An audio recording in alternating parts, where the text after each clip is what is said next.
Now, the rest of the story. You and I have noted from time to time that nothing ever happens in Jessup, Georgia. Well, something has. Mr. Stanley Collier was working on his 4x4 pickup truck in the carport alongside his house on North Palm Street. He was underneath this jacked-up truck seeking to remove the differential for repair.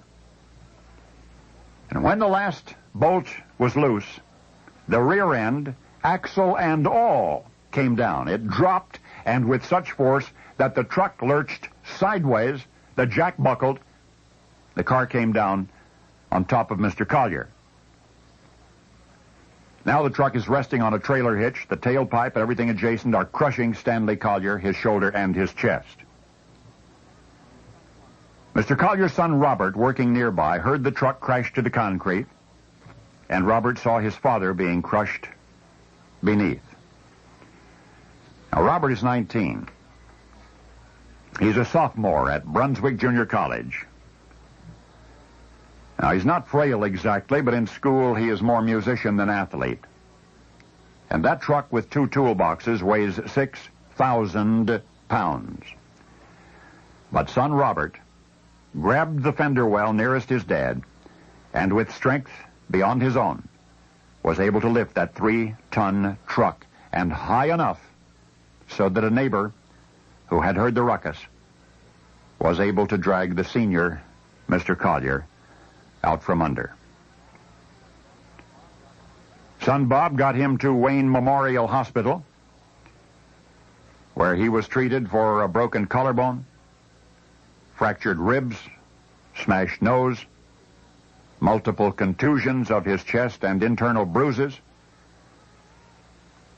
I got acquainted with Mr. Collier by telephone when I sought to learn of his recovery, and can now confirm that he is alive and he is repairing, and he will be back at work at Collier Oil within a matter of a few weeks.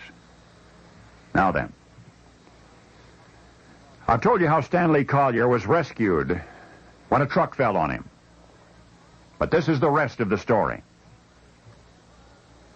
17 years ago, and 2 miles away from where this happened, another citizen of Jessup was doing some farm tractor work when the tractor rolled on him.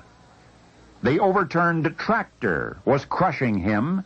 The clutch was grinding into his gut. And at that time, also, a rescuer was near enough to get there in time. And that time, also, the rescuer, though comparatively frail, was able to lift the 4,000-pound tractor and free the trapped man. And that time, the rescued man was Mr. Stanley Collier's cousin David. And that time, 17 years ago, the rescuer was Mr. Stanley Collier. Of course, he says he could no more lift that tractor than his son could lift a truck. But each did it when he had to. Doctors call it adrenaline. Stanley calls it God. And now you know the rest of the story.